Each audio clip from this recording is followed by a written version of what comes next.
things that you need to do immediately. Diversify. Bring in other areas so that you'll be able to take care of the sabotage problems and things like that. Get, for example, possibility of getting electricity through coal. Dele said so. We could get coal from Benue State, Kogi, and Enugu. We have a large concentration of coal in those areas. You can get solar. It's possible. You can get small dams. They are all doable within a short period of time. More importantly, I think we also have to do something about those who are bringing generators into our own country. Make it less attractive. Because today, it is almost like a mafia. They will certainly do whatever that is possible for us to continue to depend on them. We have to do something about it. Those are some of the things that can be done immediate. And I can assure you, in 2 years' time, if you work hard, you can get electricity. It's not a very difficult, complicated problem, as PDP almost made us to believe. It is possible we can get electricity. Do you think it's possible to have a reliable and regular electricity supply system without raising the present tariffs? It is possible. Today, our supposedly... I've just asked a question. This is a new question. I have suffered that in the last debate. Please, Madam Ibadi, please continue. Anytime I was about to make a point, ma'am. So, you see, the point is, you could get it. We have an installed capacity today about close to about 7,000 megawatts. We are getting less than half of that. Already, we have this plant, the ones that the last government gave out, about 13 of them. Some of them are halfway. If we get back, and when I said that we need to get value for what we have already invested, it's very possible we can get them working in a short period of time. Those ones are doable. What are the challenges they have now? At the time when they were giving out those contracts, it's so unfortunate, it's so tragic. They gave out contracts to bring in equipment without realizing that, of course, those machines, these huge, heavy-duty turbines, will not be able to even reach the destination. Some of them were brought and dropped at the port. So you solve immediately and you'll be able to get light.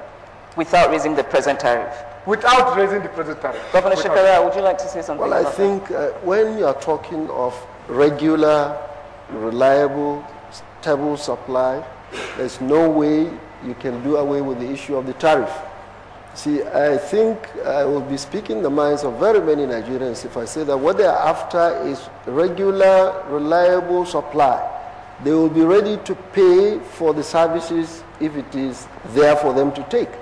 I am sure whoever is going to generate, to distribute, and give people electricity will be ready to charge some tariff that will sustain the system, especially when you're talking about privatization.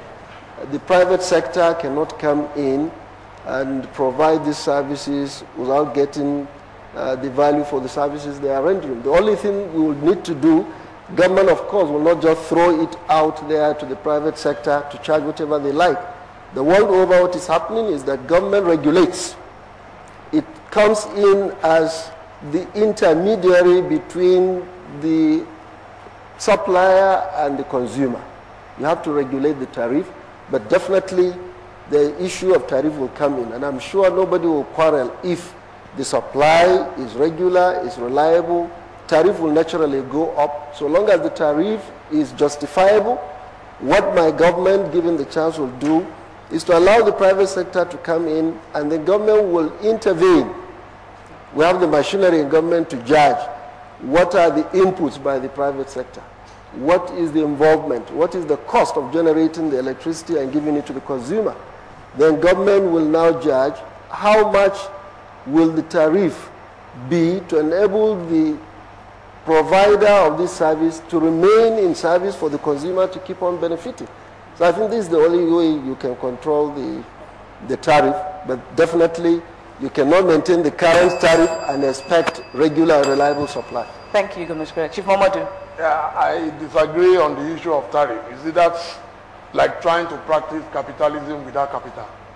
You see, a society where you want to increase the tariff must be a place where most of the people are gainfully employed. Already, the poor man is suffering. What you need to do is to first of all go to those government agencies. They don't pay. If I did my research, and I can tell you today that a lot of the government agencies don't bother to pay. And they don't pay what? They don't pay to PHCN. They just use electricity. They are so irresponsible. And now you want to transfer their responsibility to the people of Nigeria.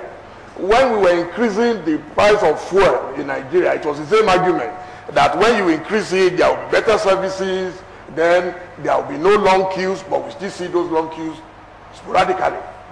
So I would suggest that first let us take care of supply.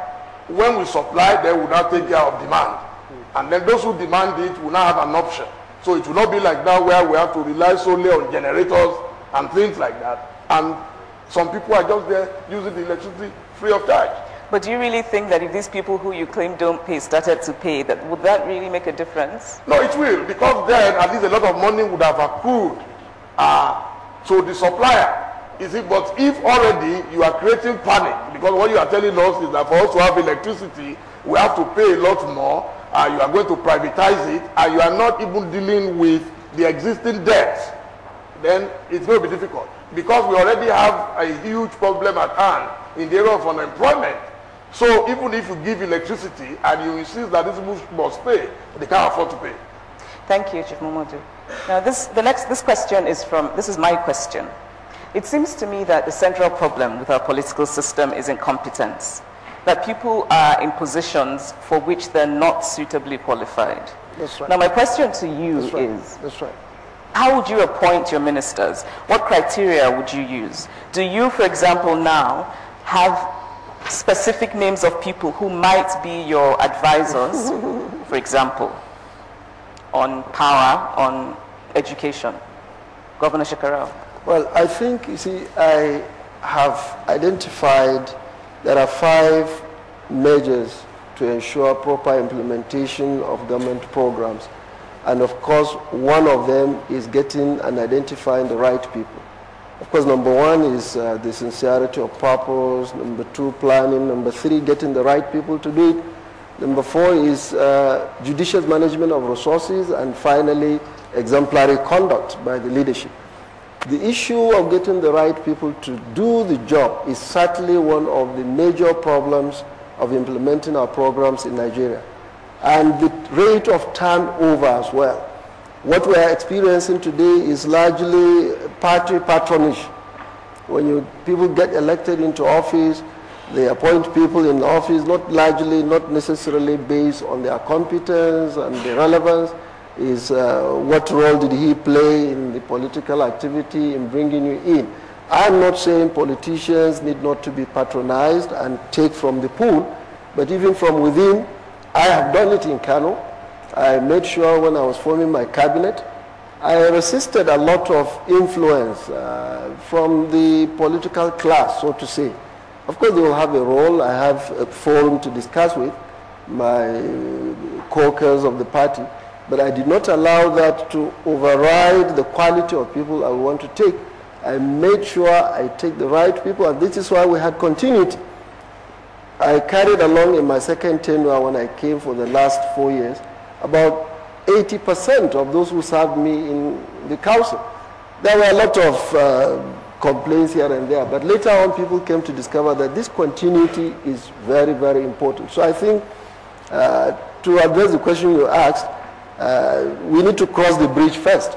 It's not right for me now to have start mentioning names. You don't have to tell us the names, but we're just wondering if you have these names, because if you believe that you will be president, it might be a good idea to plan early.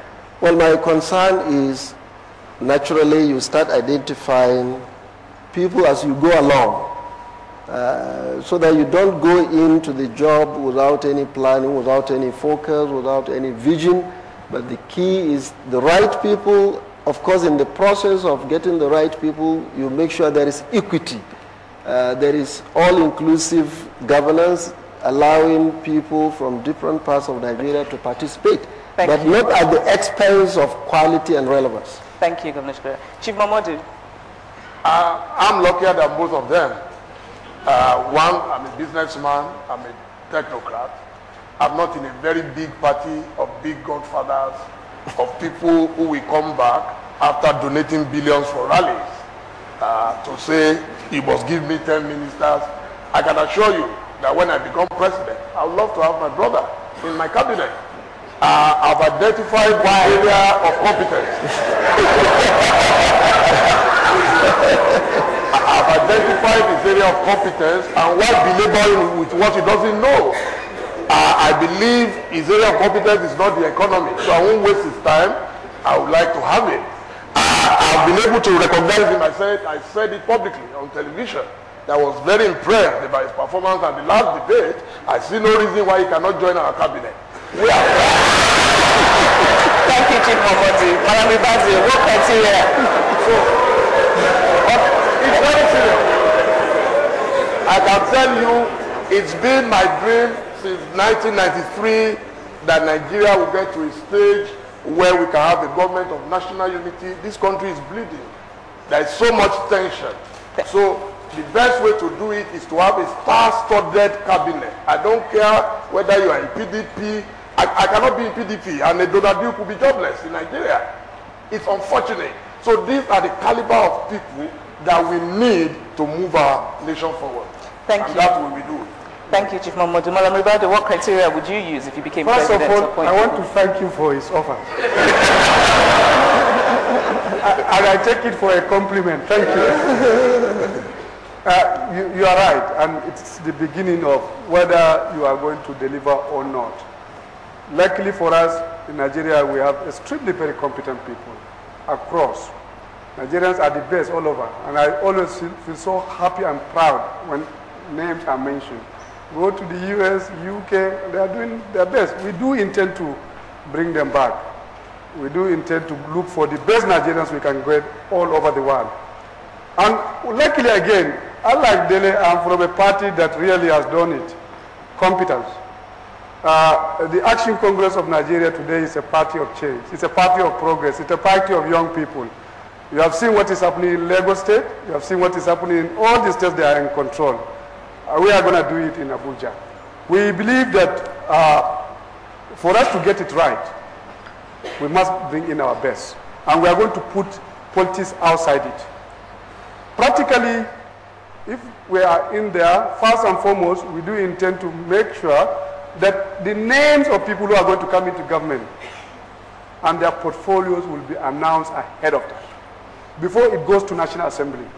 I would say Chimamanda is going to be minister of this before sending the name to National Assembly, so that it will be open, so that the National Assembly will be able to deliberate and talk about your own competence and your own area that you are going to work. And those basic, simple things will be able to make the difference for us.